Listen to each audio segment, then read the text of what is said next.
Assalamualaikum warahmatullahi wabarakatuh. Perkenalkan, nama saya Siti Zulaiha dengan NIM 2223210028. Di sini saya akan menjelaskan kembali soal UTS pembelajaran Al-Quran Hadis untuk memenuhi tugas UTS pembelajaran Al-Quran Hadis. Soal pertama, menurut saudara, bagaimana hubungan konsep dasar pembelajaran Al-Quran Hadis dengan tujuan dan standar kompetensi? Jelaskan.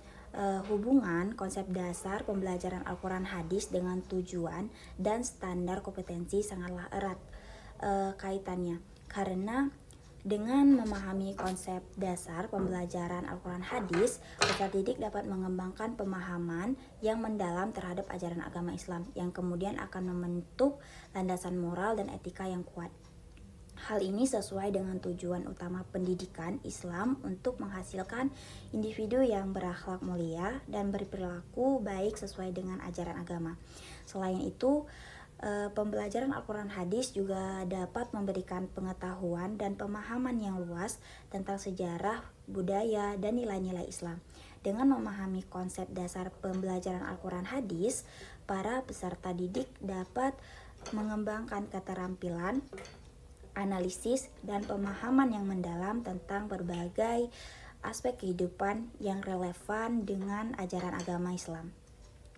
Hal ini akan membantu peserta didik dalam mencapai standar kompetensi yang diharapkan dalam memahami dan mengaplikasikan ajaran agama Islam dalam kehidupan sehari-hari.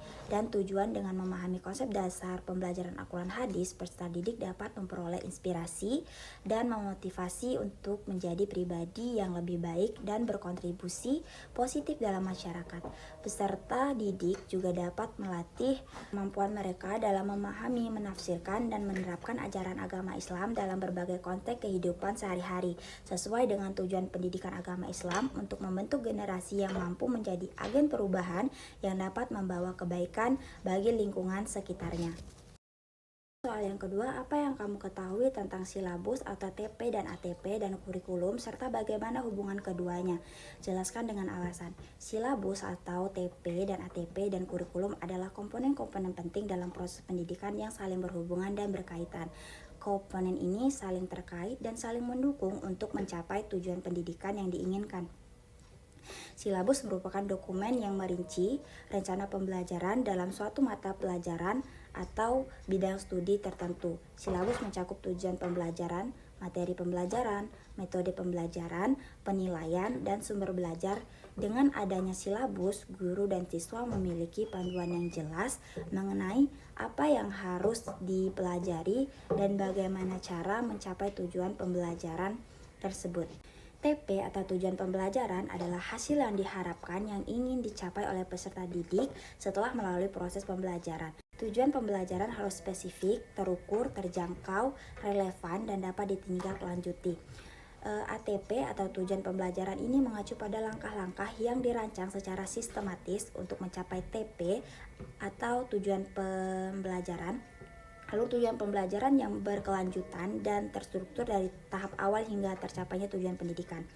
Kurikulum adalah seperangkat rencana dan pengaturan yang menggambarkan tujuan, isi, metode, dan evaluasi dalam pendidikan. Kurikulum mencakup kegiatan belajar mengajar, bahan ajar, dan strategi evaluasi. Kurikulum dirancang dengan mempertimbangkan TP, ATP, dan silabus, serta memperhatikan aspek konseptual yang kebutuhan peserta didik. Jadi hubungannya adalah TP membantu merumuskan silabus, sedangkan ATP membantu mengatur urutan pembelajaran untuk mencapai tujuan tersebut. Silabus kemudian menjadi paduan praktis dalam mengimplementasikan kurikulum secara efektif. Semua kompetensi ini saling terkait dan berhubungan dalam bentuk kerangka kerja yang konkret untuk mencapai hasil pembelajaran yang